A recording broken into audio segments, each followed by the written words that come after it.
Hi again, everyone. I'm Ollie Matthews. This is the Narcissistic Resistance, and this resistance video is sponsored by contribution from Lindsay. And here is her story. Hi, Ollie. My troubling story began in 2013 when I was forced to find a new place to rent because the place I was living in had been sold to a new landlord who had plans to renovate the property. It was Christmas time when I got notice that my lease would not be renewed. This happened in a small rural town in Arizona, population less than 1,000. And there was only one place open for rent that would accept my dogs. Dogs will hinder you. I didn't like the look of the new place. It was run down in a bad hood and in disrepair, but the lease was month to month, so I figured I could make it work temporarily. The rental place was shared on a property with another rental that was occupied by a young woman and her 4 young children. The energy around their house was dark, depressed, and a desperate feeling. I remember having a conscious thought to keep my distance from them. Something just felt off. Soon after I moved in, the children's father, who was separated from the young woman, started buzzing around me as I sat out on my porch doing artwork or filling my bird feeders. He was often on the property to drop off the kids, and we'd exchange pleasantries. We struck up a friendship. He started accompanying me on dog walks and coming to my house to watch hockey games. His name was Roman, and he was in his 30s, living with his own mother around the corner. He'd recently lost his driver's license due to a DWI, and as I found out later, he was basically rebuilding his entire life as he'd lost all his possessions when his roommates got evicted while he was serving a short-term time in jail for the DWI. Well, you usually don't go to jail unless it's your second or third DWI. So, I mean, Roman and his red flags, living with his mother, no license with a DWI, in jail, should have been your first red flag. That's how he landed back in this small town, underemployed and living with his mother. It's a tiny nowhere town with very few employment opportunities, especially for a man with no education and no driver's license. Shortly after we became friends, Roman's mother threw him out of her house, the incident stemming from an argument they'd had because his mother was tired of doing laundry for his 4 children. She wanted to know what had become of the washing machine she had purchased for his ex, my next-door neighbor. He refused to ask his ex about the washing machine, and his mother exploded. The next thing I knew, Roman was sitting on my porch with his head in his hands, crying. Oh, God. Don't fall for the simp act. Don't fall for the simp act. He was surely homeless and needed a place to stay. He had relatives in the town. This was his hometown, and surely I thought he must have a friend somewhere. He told me, "No, there is no one. I have nowhere to go." Against my better judgment, I let him stay with me temporarily, a month or two, until he found a better job and place to live. My intuition was screaming, "Don't do this." I remember I actually got a giant knot in my gut, the seat of my intuition. I felt it, I registered it, and I knew what it meant, but my compassionate nature overruled me. Here's where I should explain my own childhood a bit. I grew up in a dysfunctional household where I was abused by my mother, father, and older brother. Thankfully, I had a younger brother who was my best friend and my salvation. We clung to each other to ride out the waves of our dysfunctional childhood.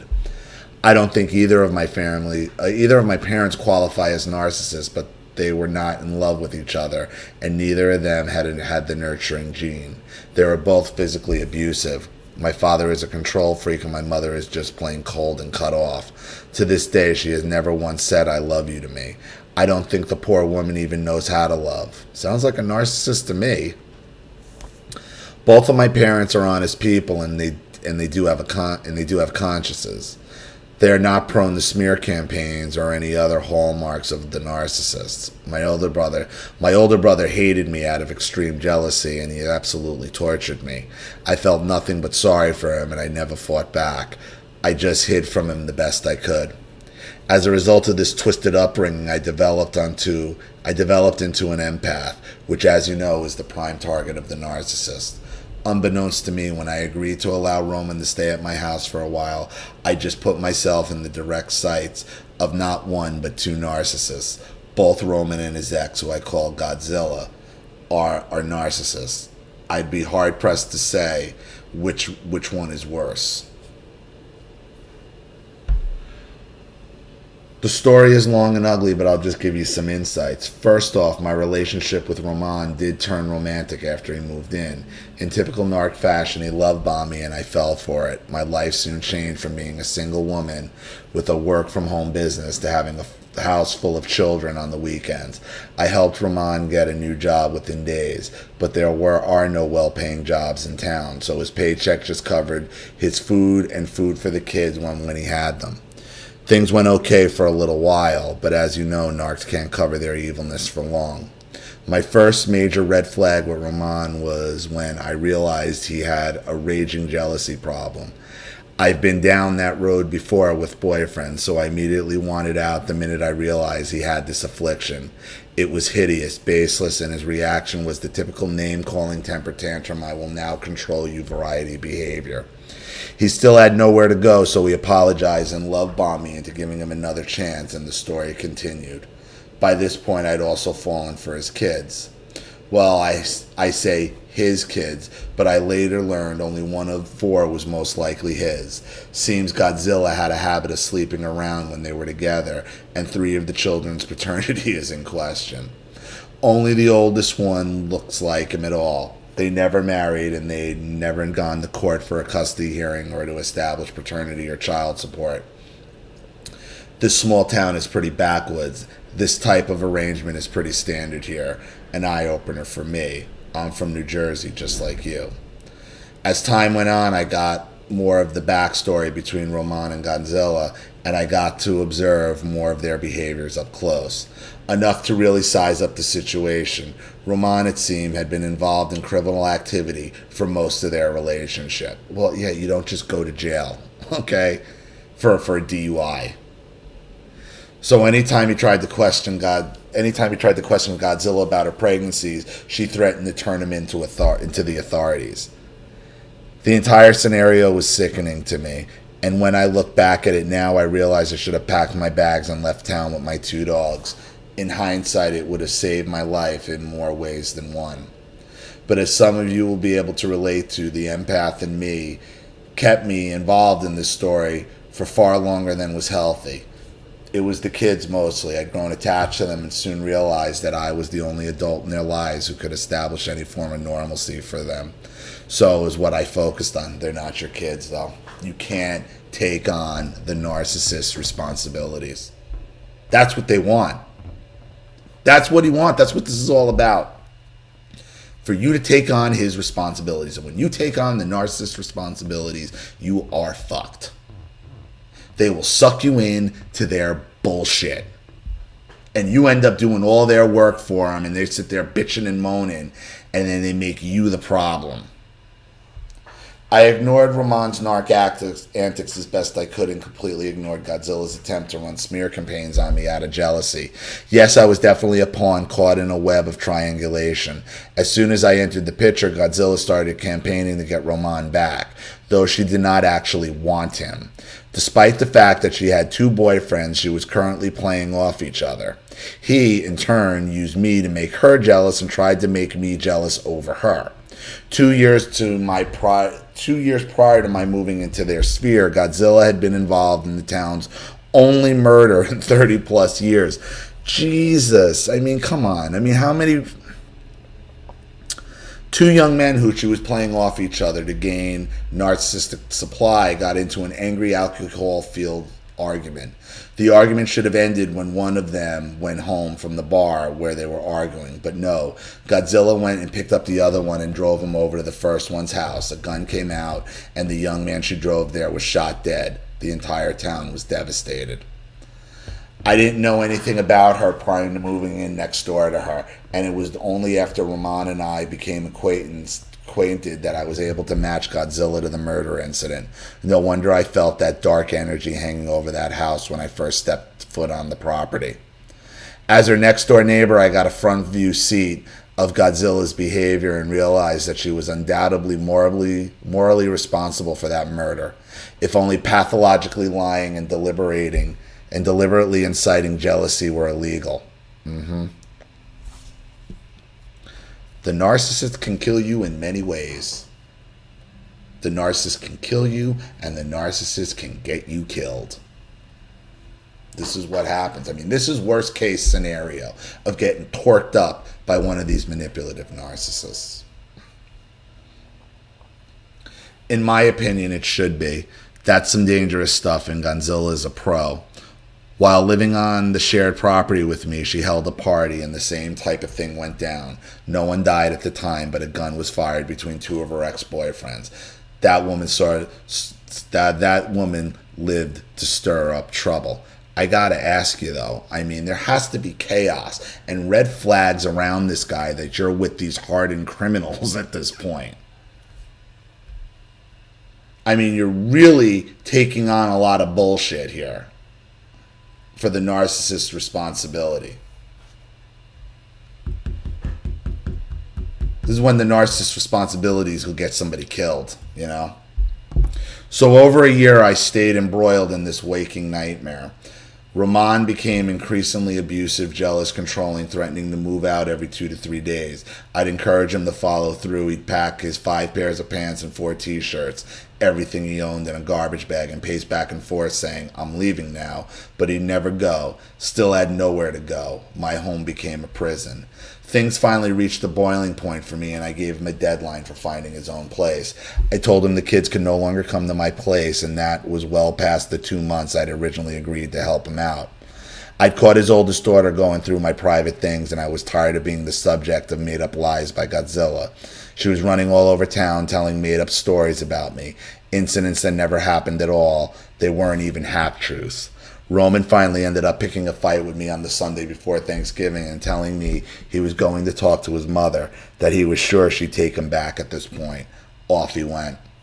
The love bombing texts started coming in almost immediately. I ignored them. Several days went by and I realized I still had a folder that contained his legal documents, so I reached out to him and we spoke. The next day he came by saying he had to tell me something important. Turns out 3 days after he left my house, he got involved with some locals who were in the process of committing a crime. Jesus. His mother had turned him away and he had been couch surfing, homeless, feeling desperate, and I guess it was all too easy to go back to his old ways. He ended up turning himself in to the town marshal for the crime. Apparently some scary dudes were now gunning for him as a result of the bungled crime, so he went to the authorities because he was frightened, not out of nobleness. I was less than amused to hear the story, but not all that surprised. Roman's father was in prison for 20 plus years of Roman's life. He'd grown up without a father and with a twisted mindset that there was some sort of glamour involved in this type of lifestyle. And it's not an uncommon mindset for locals in this little town. We're very close to the Mexican border, so running drugs and transporting illegals is a way of life. Sadly, it's one of the only economic engines and sources of income for people who grew up here. Anyway, once again, it was me to the rescue. Roman was still homeless and now waiting to find out if he would be facing charges. He did eventually find a place at my insistence, but he couldn't afford to pay for the electric or water to be turned on, so he didn't spend time there anyway. Eventually, the marshal did pick him up and book him for the crime, but the court date was set for 8 months or so away, so he was still a free man for the time being. During this time frame, he pulled another number on me, picked a fight with me on my birthday, of course, and then immediately moved his ass in next door with Godzilla. Yep, he moved right across the driveway from me into the house of Godzilla. Apparently, he'd been keeping an eye on her relationship and had realized she was once again broken up with one of her on-again, off-again boyfriends. How's that for a kick in the teeth? You know, here's the thing. You're dealing with a career criminal, okay? A career criminal, okay, who is trifling with an ex, who's fucking around on him. 3 of the 4 kids aren't even his. He's in and out of jail. He's committing another crime. And this is a kick in the teeth for you?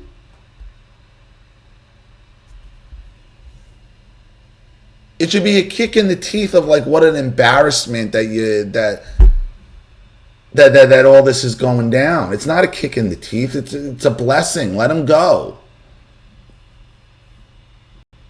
This is what I get for rolling with the low rollers. I honestly was not one bit jealous, but was very angry and I felt betrayed. Here I taken in Godzilla Here I taken this guy in. Godzilla was his enemy and soon became mine too, and now he'd use me up as much as he could. So it was time to fly across the driveway and set up camp with the enemy. Godzilla had just filed paperwork to try to get child support from him, so I'm assuming that was his motive for trying to mend fences. The whole saga was like a made-for-TV movie. Well, that didn't last long. I lived with my shade pulled down 24/7 for a couple of months to avoid looking at them. Eventually, he was no longer around. He later told me she had thrown him out because he was eating all her food and he was hampering her abilities to carry on her other relationships. I'm pretty sure he tried to get back together with her officially and that he did sleep with her while he was living there, but I guess she wanted no part of him either. Shortly thereafter, I got several calls from him. Would I please meet up with him? He was in trouble again, and this time he was going to rehab in a few days. It seems that the pretrial officer had shown up unexpectedly, as they warned him they may do, and caught him red-handed using meth. He did not drink or do any drugs when he lived in my house. Man, he was spiraling backwards. I agreed. Now understand, you're living here because you have 2 dogs as well. Just keep that in mind. All this for 2 dogs. I agreed to meet up with them mainly because I was curious and really wanted to hear the story. My heart went out to him again, not in the same way, nothing romantic, just the compassion. I agreed to hold his hand, to help him through the process, to see him through his rehab stint. You're a glutton for punishment here. I mean, you are really, really, really a glutton for punishment, Lindsay. Like meth, drugs, screwing, like how much? I mean, how much can you suspend disbelief here? Taking on the narcissist responsibilities will get you killed, can get you killed.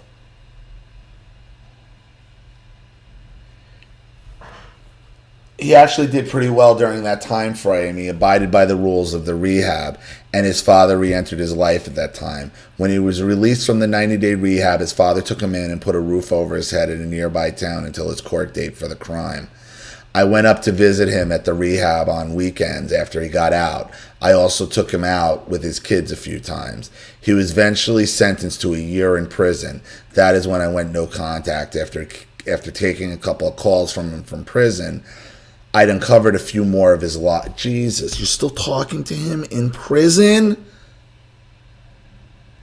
Whatever he did, he went to jail, to prison for a year? I mean, it's like you're a glutton for punishment.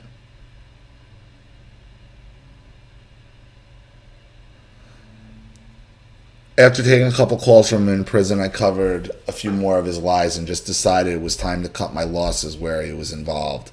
Narcissists don't recover. The damage was done in his childhood. He'd grown up with a severely abusive, angry mother and an absent criminal father. His grandmother had stepped in when he was 10 and taken him to live with her because his mother had abused him so much. It's true what they say, hurt people hurt people. It's the children I mourn for now, those poor kids surrounded on both sides by narcs and some of them not even knowing who their real father is. The 6-year-old girl showed signs of sociopathy, pathological lying, stealing, wetting the bed, and acting out. And the little 4-year-old boy woke up every single night sobbing his eyes out. It truly broke my heart. I wanted to save them somehow. I'd come close a few times to calling CPS on Godzilla and had just resigned myself to calling if I saw her creep out of the house one more time at night to go pick up some random guy to have sex with in the driveway. I was so sickened by it all. By then, a miracle occurred and they moved out to a new place across town. No more front seat view for me. I was off the hook. What held me back from calling CPS was the realization that all those kids had was each other, and I knew that the foster system in this country may prove even worse than the tumultuous life they had at present. A few more months later, I saw Godzilla in passing. She was pregnant again. She couldn't afford the 4 she had, so she got pregnant again. Good move, Godzilla. Since Roman was in prison, I knew she wouldn't be trying to pin this one on him too. Instead, she pinned it on one of the boyfriends she treated like a yo-yo, a dark-haired young man with brown eyes. When the baby was born, I saw the photo. A blonde baby with blue eyes. Godzilla is also dark-haired and dark-eyed. Godzilla strikes again. She's currently collecting child support from the dark-haired man who she quickly cheated on and discarded for another guy. Though I wish I could say that my life is all roses now, it's not. Sadly, the entire time I spent focused on trying to save Ramon's life and his children's, I was putting my own in serious jeopardy. I didn't know it then, but the place I was renting was full of a hidden toxic mold. So the whole time I lived there, I was being slowly poisoned each day. After Roman went to prison, I finally discovered the mold in a cabinet above my refrigerator. I called the landlord to show them. He came in and wiped it carelessly and incorrectly, throwing millions of toxic mold spores right in my face. I woke up the next morning with my mouth glued shut and my throat on fire. I was poisoned to the gills. I ended up evacuating 2 days later. The landlords did not take my panic calls. I hired some young guys to go in with masks on to cart out most of my worldly possessions to the landfill. My things were contaminated and I moved in with a stranger until I found a new place. I was officially homeless for 18 days and nearly possessionless. Oh, the irony. It's now 2.5 years after my evacuation and I'm still deathly ill and fighting to regain my health. This is what taking on the narcissist's responsibilities will get you. One of my 2 dogs died from the toxic mold. All I have is my 1 dog left. I had to start over without even a bed to sleep in, and no one came to my rescue. I think the fact that I'm so sick now is part of the reason why I'm still think of this toxic chapter of my life as often as I do. I really haven't had much of a life since then. I suffered brain damage, heart damage, lung damage, severe neurological damage from toxic mold. I do have hope of recovering eventually, but my doctor says it will take 7 more years to clear the poison from my system. I guess I'm reaching out now and telling my story in hopes of gaining some emotional healing. I think that may help me in my physical recovery. Maybe letting go some of the toxic emotional energy, my body will let go of the rest and the toxins more easily. I'm not sure what I'm looking for here. Validation, empathy, closure, someone to listen to my story, I guess. I've learned my lesson here, and I've learned it well. About 10 months after I went no contact with Roman, I had a disturbing dream about a crocodile trying to jump through an open car window and bite me. I hit the crocodile in the nose as hard as I could and rolled up the window quickly. The next day I checked the inmate listing on the internet and found that Roman had been released from prison. Allah, the crocodile was loose. A week later, he sent me a note on Facebook. I did not respond, but I didn't block him either. I wanted to have a way to keep tabs on him where he was living, just in case he ended up coming back to this small town. If he's not, he is not. It appears he's living with his father again. He has been since he's been. It appears he's living with his father again, and he has since been through 2 more girlfriends, one of whom just completely disappeared off Facebook recently. I suspect she's gone no contact. Good for her. I felt so bad when I saw her note on his page talking about how, you know what, you need to stay off his page because you're still trifling with this guy. Okay? And you can act like you're not, but you are. Okay? And it needs to stop. He's a fucking criminal.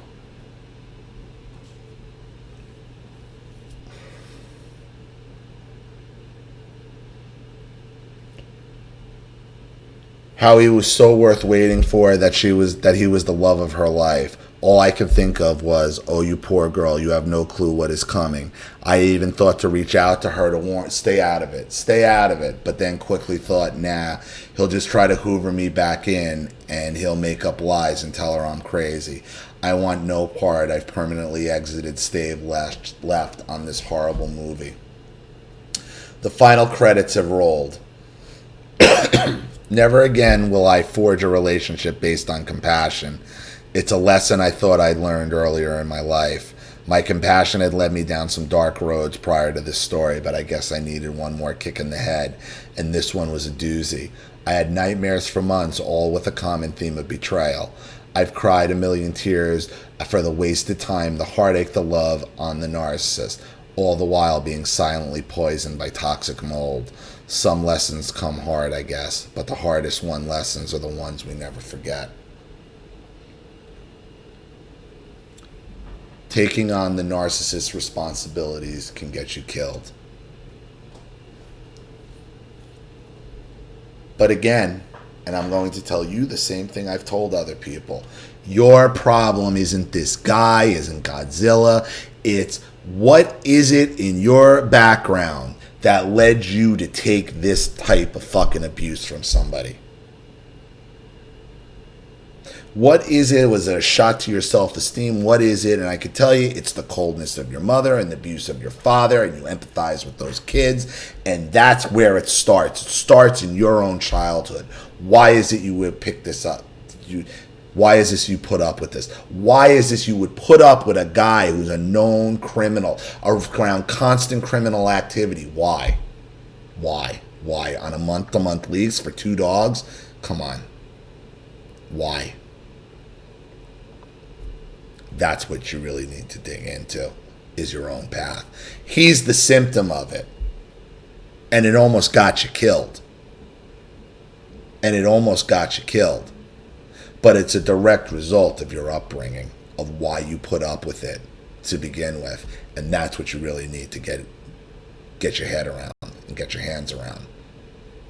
Because we know taking on the narcissist's responsibilities can get you killed. So I hope that helps. Thank you so much for your contribution and your story, Lindsay. I appreciate it. Thank you to everybody watching. Please leave any opinions or advice in the comment section below. And again, if you want your story read on the channel, you have a topic you'd like me to cover, a narcissist you'd like to expose, you'd like to set up Skype, a phone call, have a private video made, or a Facebook live chat, or you'd like to sponsor a video like this for someone who needs help and can't afford it, or just make a contribution to the channel in general to keep it growing, expanding, and surviving, because this channel goes 100% on contributions from all of you. Without you guys, all this goes away. So if you like what you see here and you want to see more videos like this, or even a political video, you know what to do with the PayPal and email links in the description box. Also, please like and share this video wherever you can. Subscribe to my channel if you haven't, and be sure to click the subscription bell to be notified of all my video uploads. I'm Ollie Matthews. This has been The Narcissistic Resistance. Take care.